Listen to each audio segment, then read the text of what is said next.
In Nevada's Clark County, the Republican Party's Central Committee canceled a meeting scheduled for yesterday because of what officials described as threats from the Proud Boys. The story begins last month when the state Republican Party's Central Committee narrowly voted to censure GOP Secretary of State Barbara Shigefsky for repudiating Donald Trump's false claims about the 2020 vote. According to Shigefsky, failure to implement reasonable election security measures, failure to investigate all potential fraudulent votes, and irresponsible public statements regarding the fairness of the 2020 election.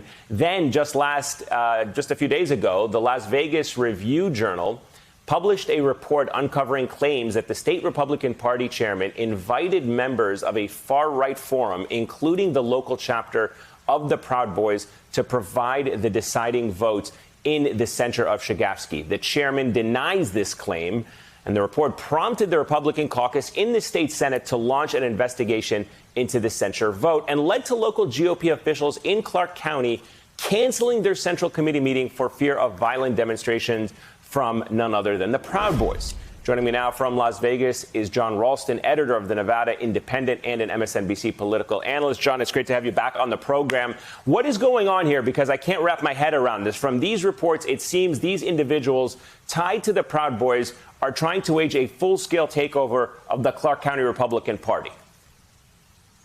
Well, I think your intro confused even me, Eamon. I mean, this is a very bizarre story. As you pointed out, there's a lot going on there, but I think you framed it correctly by going all the way back to that censure of the Secretary of State, who, by the way, has stood up to pressure from Republicans elected and in the party by saying the election here was run fairly, which it was, and rebutting and refuting all of the so-called big lies.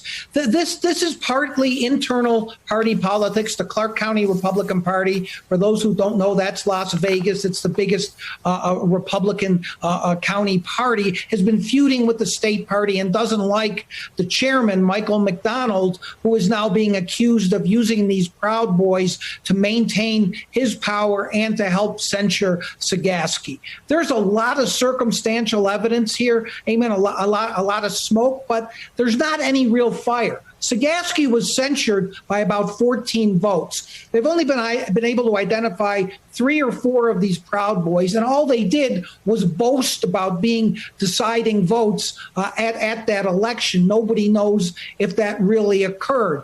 But it's clear that this has fueled both the folks in the party who want the party to be a functioning operation, and it has fueled those who believe that McDonald, the chairman of the state party, is consorting with these folks as a way to try to help keep his power base, which, by the way, is mostly based on his support and even friendship with the former president.